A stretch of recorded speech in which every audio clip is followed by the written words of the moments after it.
Have you ever thought that your own flesh and blood could turn into your cruelest enemy? My name is Sarah Mitchell. I'm 34 years old, the youngest daughter of the Mitchell family. I run a small company that supplies food for a chain of 3-star restaurants in Houston, Texas. To me, hard work and transparency mean everything. But to my brother, David Mitchell, 38, the CEO of the family's main corporation, life is only about power and ambition. He's the eldest son, once the golden child of our parents' hopes, but in reality, David is weak, reckless, addicted to gambling, and drowning in arrogance. When our parents set the rule, within 3 years, whoever grows their company the most will inherit the entire empire. I believed it was a fair game. But for David, it was nothing more than a chance to erase me from the race and from our own home. He would stop at nothing, fabricating stories, spreading lies, forging evidence to drag me through the mud. My reputation, my career, even my faith and family were pushed to the edge. This is one of those haunting revenge stories, where family love twists into a silent war for inheritance. And the moment David made his first move, I realized this was only the beginning. I'm Sarah Mitchell, 34 years old, the youngest daughter of the Mitchell family in Houston, Texas. I wasn't born to play games in the ruthless world of business. I've always believed that hard work and transparency would take me far. My life is simple. Every morning, I stop by the little coffee shop on the corner near my office, order a hot cappuccino, and walk in with my thick notebook always tucked in my bag. In that notebook, I write everything. Order numbers, partner meetings, even small personal notes like, remember to check the vegetables before delivery. To me, discipline is the key. I run a small company that supplies fresh food to a chain of 3-star restaurants in the city. The office isn't big, about 10 employees, but they trust me because of my honesty and fairness. I often join my staff in the warehouse, personally checking each batch. If one piece of produce isn't good, the entire order doesn't leave, I say. They nod, because they know this isn't just business. It's our reputation and our survival. For my parents, reputation and growth of the family empire have always been most important.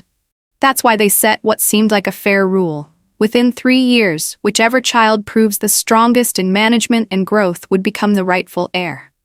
I remember clearly the day my father announced it.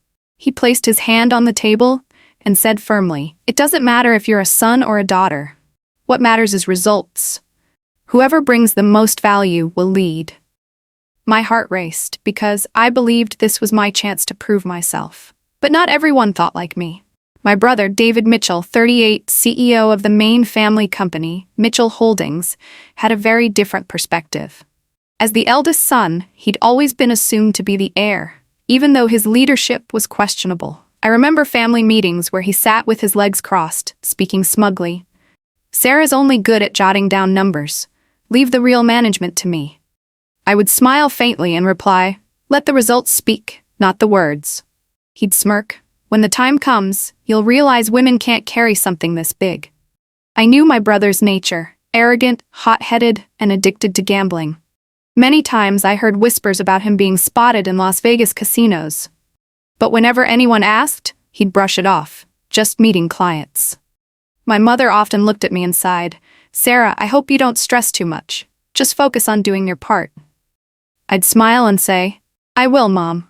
I believe in the truth." I've never cared for luxuries. The only habit that gives me peace is placing a small glass vase on my desk every morning with 3 white carnations. It's something I've done since college. 3 flowers reminding me of purity, patience, and strength. My employees sometimes ask, "Boss, why always 3 flowers?" I just smile because they remind me who I am. The relationship between David and me had always been tense. While I focused on work, he constantly tried to prove I was unworthy. I remember one family dinner when he raised his glass of wine and laughed loudly.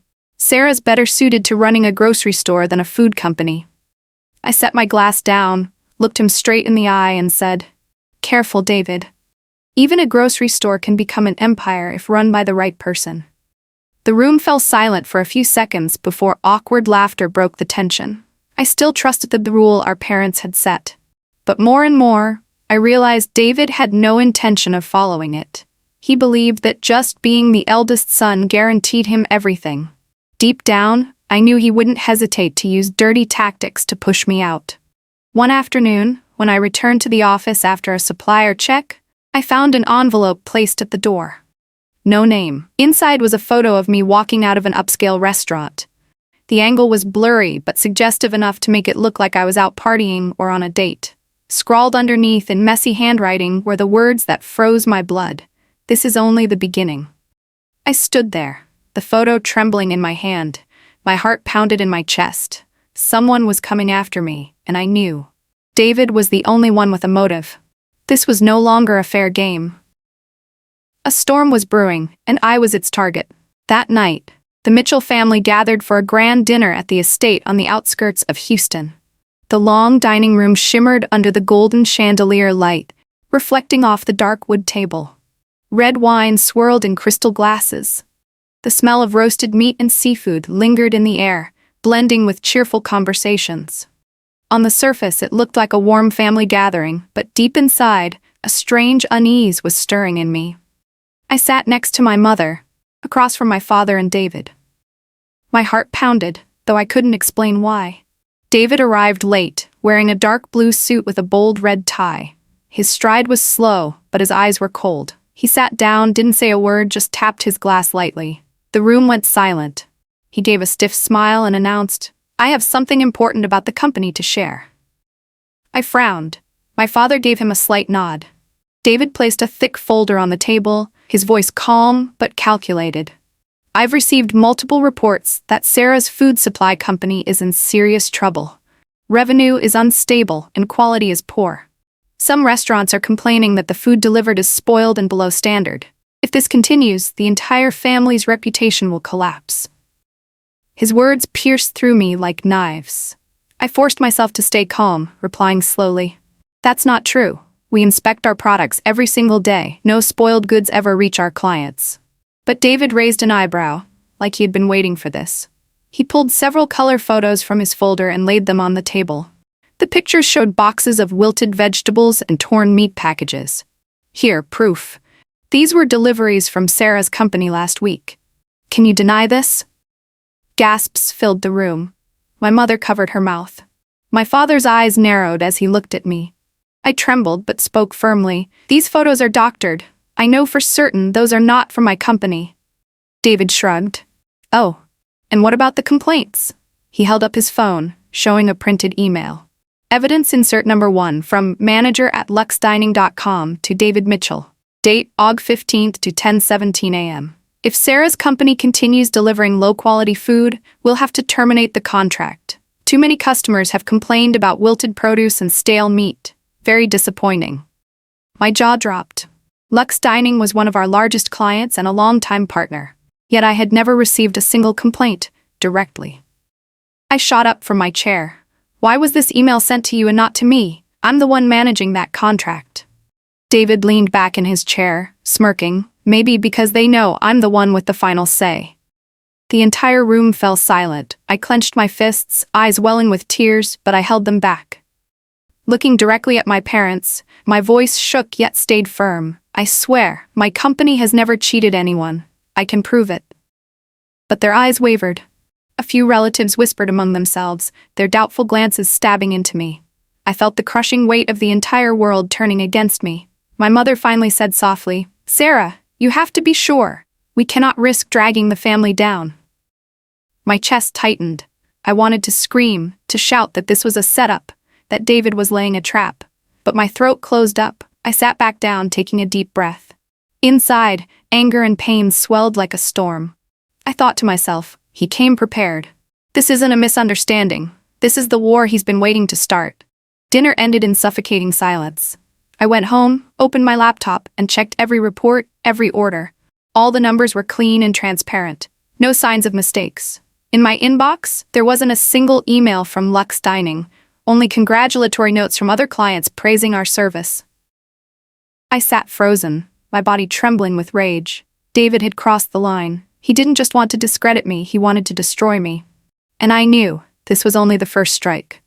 The worse, the darker moves were still waiting ahead, but worse was coming.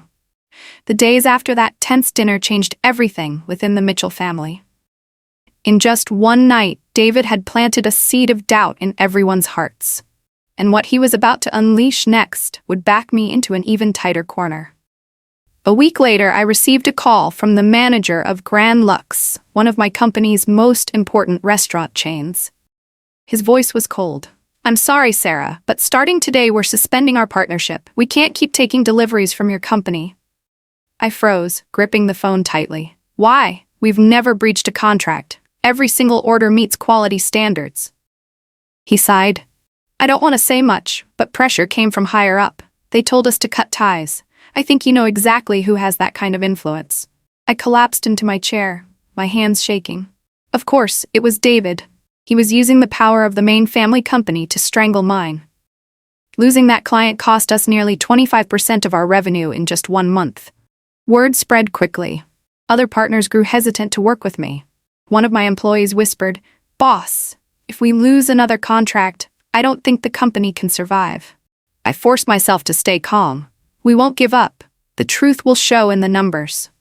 But deep down, I knew I had just lost one of my strongest shields. A few days later, a string of local news articles exploded online. The headlines were vicious. "Sarah Mitchell, lavish lifestyle manager who embezzles company funds to buy luxury goods." The articles even displayed doctored photos. Me walking out of a luxury boutique, sitting in a bar with a cocktail. I sat there in shock. I had never spent money that way. The only time I visited a bar was to meet a client, and clearly someone had snapped a photo and twisted it into evidence. I called a journalist friend, desperate. "Please, help me get these stories taken down. This is fabricated," he sighed. "Sarah, there's influence behind this. Unless you can present hard proof to counter it, we can't touch it." My family read the news. At a short family dinner, my mother asked with a trembling voice, "Sarah, is it true? Did you really take company money to buy luxury items?" I almost choked. "Mom, I swear I never did. This is David's smear campaign." My father stayed silent, but his doubtful glance stabbed me harder than any words. I realized my reputation was cracking in the eyes of my own family. At work, some employees avoided my eyes. One young woman whispered, "I believe you." But outsiders are saying so much. I bit my lip, holding back tears, forcing myself to stay composed. This was psychological warfare. David wanted me to break from the inside. One morning, I walked into the office to find an ominous stack of papers on the conference table. It was a financial report, clearly stating negative revenue, cash withdrawals from company funds, suspected embezzlement. The accountant kept her head down, avoiding me. I picked up the papers, my voice trembling. "Who prepared this?" A staff member muttered. "It was sent through internal email, signed by David Mitchell." I rushed to my laptop, scanning the system.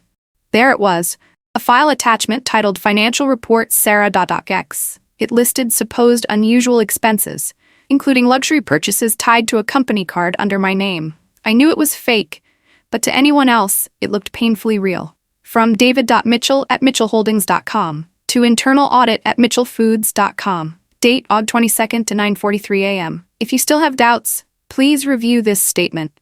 Clearly, Sarah has been using company credit cards for personal spending. I demand an immediate investigation. The office erupted. Some employees confronted me outright. "Sarah, is this true? We need to know before deciding whether to stay."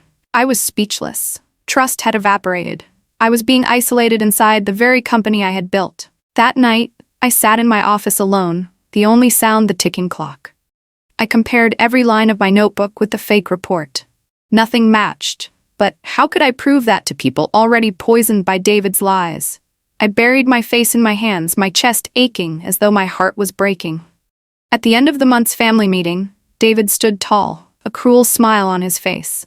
He projected a slideshow on the big screen. "This is our dear Sarah," he sneered. "Not only did she sink her company, but she's morally unfit. Look." The screen flashed fake images, me sitting with strange men, money scattered across a table. I jumped to my feet, my voice trembling. "This is fabricated. I've never done anything like this." But the stares around me were filled with suspicion. An aunt shook her head. "Sarah, images like these are hard to explain away." Even my parents stayed silent. Their eyes no longer held the unshakable trust I once knew. In that moment, I felt utterly defeated. I hadn't only lost clients and credibility at work, I was losing my family's faith. I stood there, alone, while David crossed his arms smirking triumphantly. In the days that followed, my phone stopped ringing. Friends in the industry avoided me. Even some relatives refused to speak with me, afraid of being dragged into my scandal. I became a shadow, isolated in the very war my parents had started. One evening, as I sat in my empty office, the glow of streetlights spilling through the glass, a message appeared on my phone. Anonymous. Get ready, Sarah. Your brother is about to reveal his final proof. This time, you won't escape. My body froze. My hands trembled. I knew then, everything I had endured so far was only the opening act.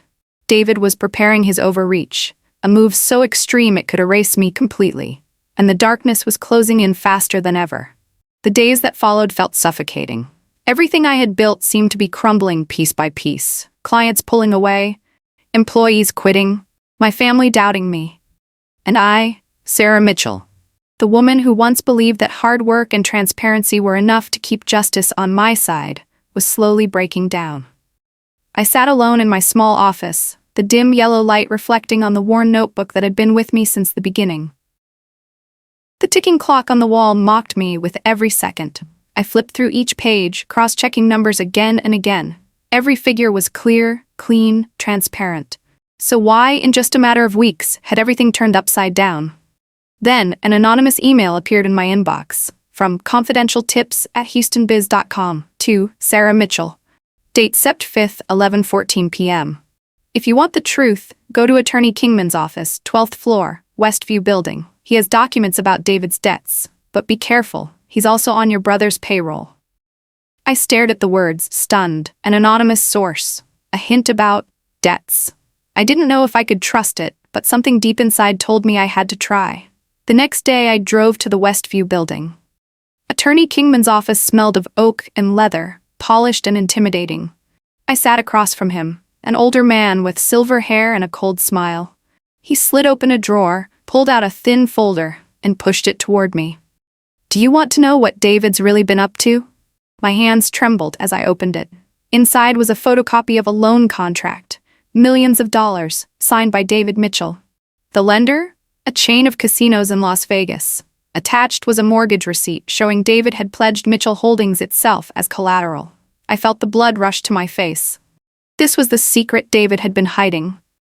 He didn't just want to discredit me. He needed control of the company to cover his debts, or else the entire family empire would collapse with him. He used the company to cover gambling debts? I whispered, my voice breaking. Kingman shrugged. I just do what my clients pay me to. But you should know, I've been paid well to keep quiet. If you want the original documents, you'll need to bring me something stronger. I clutched the folder, feeling like the ground had disappeared beneath me. That evening, the Mitchell family gathered for an emergency meeting at the estate. David stood before everyone, holding a thick financial report supposedly detailing my failures. He waved it like a weapon, his voice sharp. Sarah isn't just incompetent. She's a liability to the entire Mitchell name. We cannot allow her to continue. I shot to my feet. These numbers are fake. I have invoices to prove my company is growing. But my words fell flat. Relatives murmured in doubt. My parents exchanged heavy glances. My mother said softly, Sarah, you have to understand. We can't risk everything. It was like the world had turned against me. Despair choked me. My pulse pounded in my ears. I sank back into my chair, gripping my hands until they hurt. Maybe this was the end. David glanced at me, a smug half-smile spreading across his face. His words cut deeper than any blade. Sarah, you should know by now, women can't carry an empire. Step aside before it's too late. Laughter rippled quietly around the table. I lowered my head, hot tears slipping down my face. In that moment, I truly believed I had lost. That night, I sat again in my tiny office, the harsh desk lamp casting hollow shadows across my face. I pulled out Kingman's folder and read the documents over and over. The loan contract, the casino collateral receipt. It was all real. David had betrayed the family long before any of this. I whispered to myself, I can't give up. I can't let him destroy everything just because of his greed. Then my father's words echoed in my mind. It doesn't matter if you're a son or a daughter. What matters is results. Whoever brings the most value will lead. That was the setup rule, the fair law I once trusted.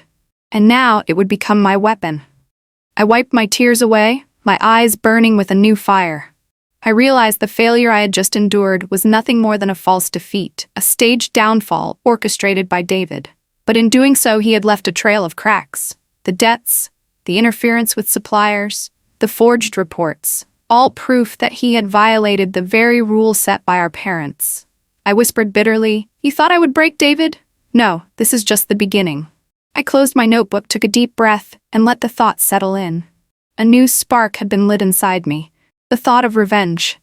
Not blind vengeance, but a calculated plan built on the very rules my parents created. David thought being the eldest son made him untouchable. But he forgot, this time, the rule wasn't about gender. It was about results.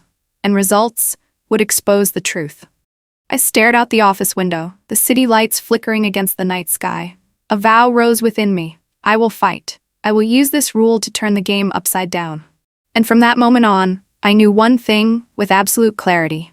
This revenge had only just begun. I knew that to take on David, truth alone would never be enough. He had already dragged my name through the mud so deeply that my family and business partners had nearly turned their backs completely. If I wanted to reclaim everything, I needed a real plan. And slowly, step by step, it began to form in my mind, built on the framework of cage, collect, align, gamble, edge. I started with the basics. Proof.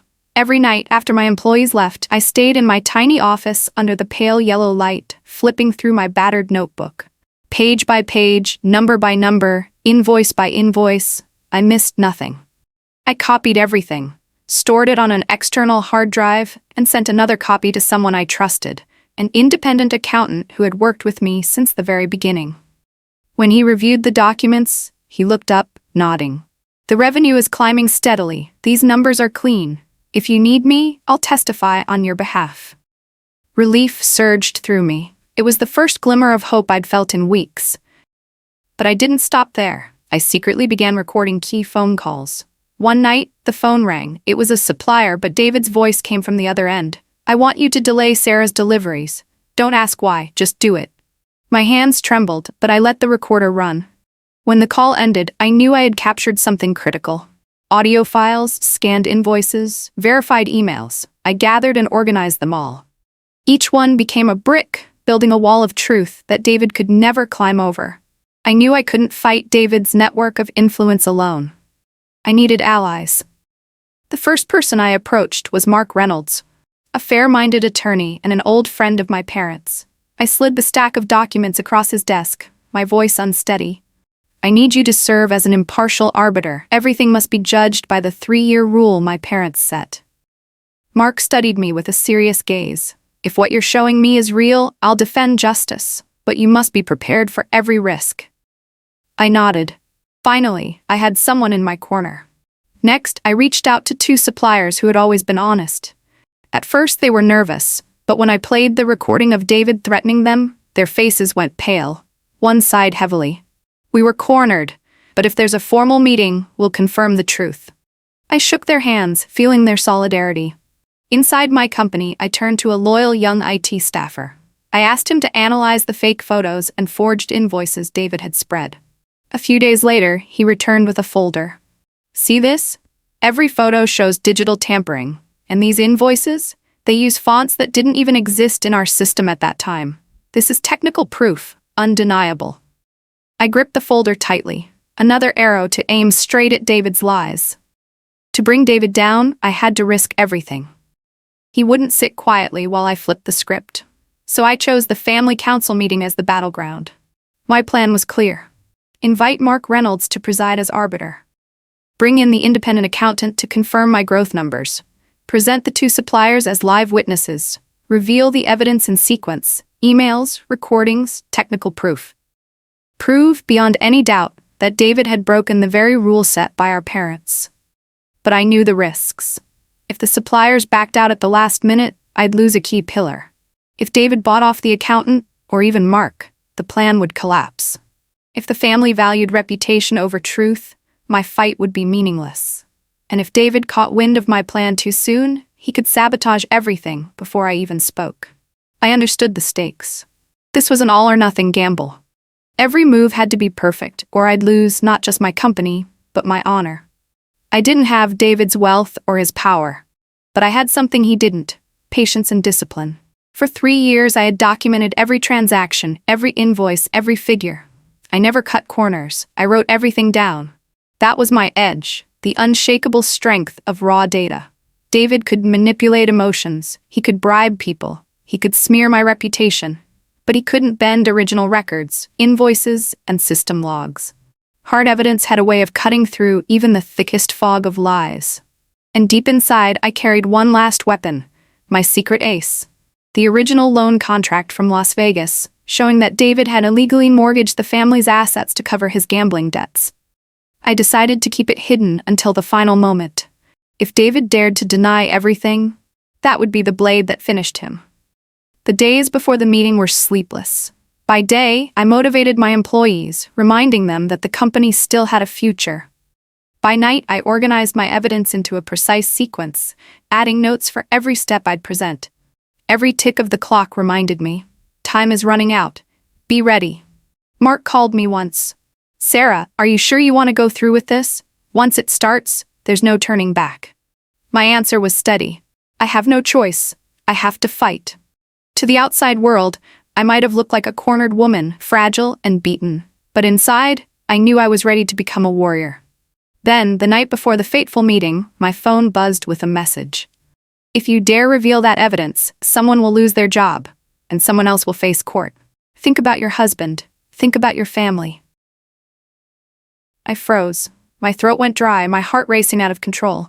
This wasn't just about power anymore. David was prepared to drag the people I loved into the line of fire. I clutched the phone tightly, trembling. My revenge plan was nearly complete. But now an unexpected threat loomed, ready to tear it apart. In the silence of that night, one question echoed over and over in my mind. Do I have the strength to see this through? The final day had come. I, Sarah Mitchell, walked into the grand boardroom of Mitchell Holdings in Houston. The air was thick, heavy with tension. Every relative, my parents, and the board of directors were present. At the head of the table sat David Mitchell, his posture stiff with arrogance, his smirk barely concealed. He was certain that today would be the day I fell, but deep down I knew this was the day I had to turn the tide. I placed my small suitcase on the table, opened it, and pulled out the faded blue notebook that had been by my side for 3 years. Setting it in front of everyone, I spoke slowly but firmly. For 3 years, I've recorded every number, every invoice, every single order. This is the real proof. My company's revenue has grown 32%. With no losses whatsoever, unlike the fake reports that have been circulated. The independent accountant stepped forward, compared the notebook with the laptop data, then nodded. I confirm, everything matches perfectly. The records are clean. Murmurs filled the room. David raised an eyebrow but stayed silent. I plugged a USB into the large screen. A recording played, David's voice sharp and undeniable. Delay Sarah's shipments. Don't ask why. Just follow orders. The room froze. A few jaws dropped. I didn't pause. I displayed an email from a supplier confirming they'd been coerced. From supplierwest@foodsupply.com to 7712, 8:52 a.m. If it weren't for David Mitchell's directive, we would have never canceled an order. We're sorry, Sarah. We had no choice. We'll testify if needed. Voices rose across the table. Several relatives turned toward David, their eyes questioning. I could feel the fortress he had built beginning to crack. I signaled, and 2 honest suppliers joined via video call. Together they declared, "We confirm that David Mitchell threatened us with contract cuts if we didn't comply. Sarah is completely innocent." The chatter in the room swelled. I looked at David, his eyes flickered with fury. But I pressed on. Mark Reynolds, the family's longtime lawyer, stood. By the 3-year rule established by the Mitchell parents, any interference that alters results is a violation.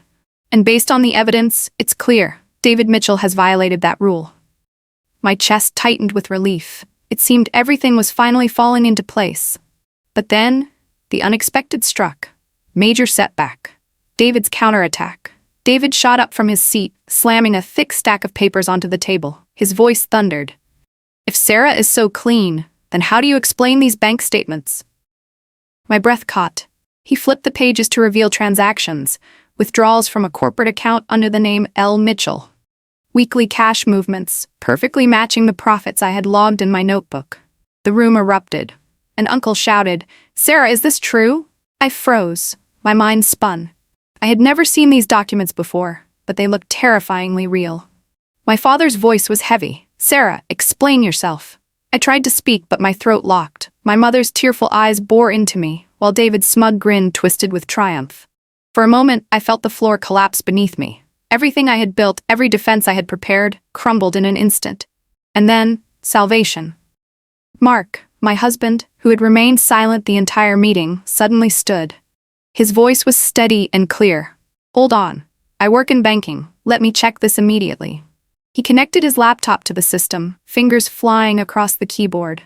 All eyes locked onto him. Minutes dragged by like hours. Then he looked up, his voice resolute. "This is not Sarah's account. It's a fabricated account, using the initials L. Mitchell to mislead.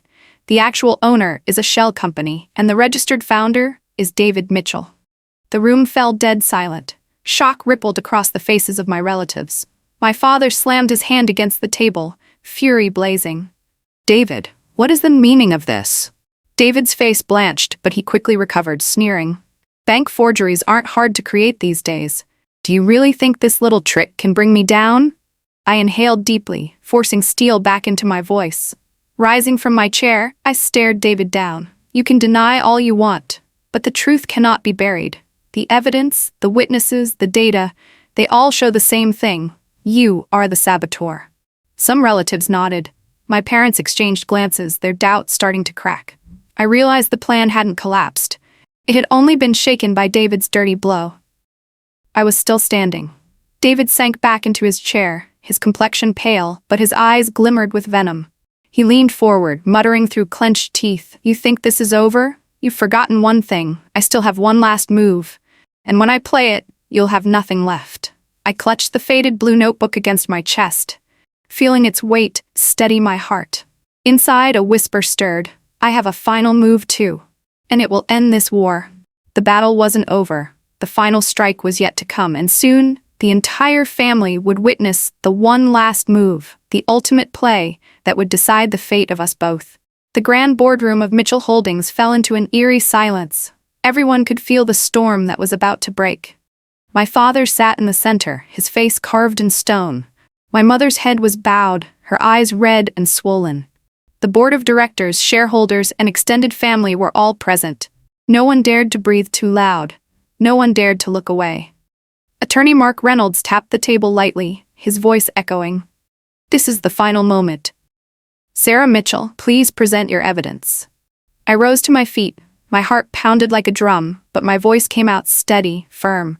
For 3 years, I've stayed silent, enduring lies and filthy tricks. But today, everyone will finally see the truth. I turned to the big screen, unveiling the evidence one by one, each revelation a sharp blade slicing through David's web of lies. Evidence number 1, the supplier email from Lux Dining flashed on screen. The words were unmistakable. "We're sorry, Sarah, but we were forced to cancel the order at David Mitchell's request." Gasps spread through the room. I spoke loudly. "David didn't just sabotage me, he directly ordered it." Evidence number 2, the falsified financial report appeared next. I zoomed in on the file metadata. Our IT specialist explained, "This file was forged using editing software, and the sender's email address? It came directly from David Mitchell's account." Heads shook in disgust. A few board members muttered angrily. Evidence number 3. The leaked email from Kingman's office glowed on the screen. Per Mr. David's request, we altered the report to show a 25% loss. Once the collateral deal is complete, we'll destroy the original documents. My father slammed his hand down, roaring, "David, is this true?" David stammered, That's fake. Someone's framing me." But his trembling voice betrayed him. Evidence number 4. The recording of David's voice thundered across the boardroom. "Delay Sarah's shipments. Don't ask why. Just do it." Every eye turned to him. His face reddened, sweat beading at his temple. I paused, locking eyes with him. "You thought you could lie forever?" "No, because I still have one last piece of evidence." I pulled a sealed envelope from my case. Inside lay the original Las Vegas contract. Holding it high, my voice cut through the tension. "This is the debt agreement signed by David Mitchell himself. He illegally mortgaged Mitchell Holdings to cover his gambling debts. This isn't just betrayal of family, it's criminal fraud. The boardroom erupted. Relatives gasped in horror. Shareholders whispered furiously. My father shot to his feet, his face flushed with rage. David, you mortgaged the family company to gamble? Do you realize what you've done? David's face drained of color. His voice cracked. No. This is a mistake. Someone forged my signature. Attorney Reynolds stepped forward, comparing the contract with verified documents. He pointed firmly. I've cross-checked. The signatures are identical. This is David's handwriting. It's authentic. There's no way out. There was nowhere left to run. David collapsed into his chair, pale and trembling. Furious voices rose across the room. A cousin shouted, "You betrayed all of us. For money, for gambling, you tried to sell out the entire company." The board of directors unanimously demanded David be stripped of his role. My father's voice was final, thunderous. From this moment on, you hold no position, no rights within Mitchell Holdings. You will face the law, and you will face your creditors. The sound of pens scratching across the official documents echoed like a death knell. With each signature, David's reign of deception ended. He slumped forward, burying his head in his hands. The reputation he had clung to all his life crumbled in an instant. Family members looked at him with disgust. No one stood by his side. Justice served. I stared at my brother, the man who once thought himself untouchable. Now he was nothing but a broken figure drowning in disgrace. Every scheme, every lie, every fabricated piece of proof had become chains tightening around his neck. I drew a deep breath, hugging the faded blue notebook to my chest. Not out of gloating, but because justice had finally arrived. I hadn't needed to scream. I hadn't needed revenge fueled by anger. The truth alone was enough to destroy a liar. My mother turned to me, clutching my hand, her voice trembling. Sarah, forgive me for doubting you. My father looked at me with stern eyes, yet pride glimmered within them. The weight in the room lifted. Several relatives came forward, shaking my hand firmly. One said, "You've proven it, Sarah. Leadership isn't about gender, it's about ability." I nodded slightly, eyes burning with tears. Yes, this was bigger than me. This was a statement. That truth, though delayed, will always rise, sweeping away lies like a storm cleansing the sky. And in that boardroom, beneath the gaze of family and power, I knew justice had been served. After that fateful board meeting, the name David Mitchell was no longer spoken with respect. His reputation collapsed entirely. Creditors from Las Vegas and Houston swarmed in, demanding every last cent. Former business partners cut ties, contracts were canceled, and within the family, no one even wanted to mention his name again. Once a man who stood at the top, David was now reduced to a lonely figure, confined to a small apartment, tormented each day by whispers of disdain and eyes filled with contempt. This was the long-term consequence he had to endure, not just because of his crushing debts, but because he had betrayed his own blood. Meanwhile, I, Sarah Mitchell, stepped into a new life. From that day forward, the legal right to lead Mitchell Holdings was mine.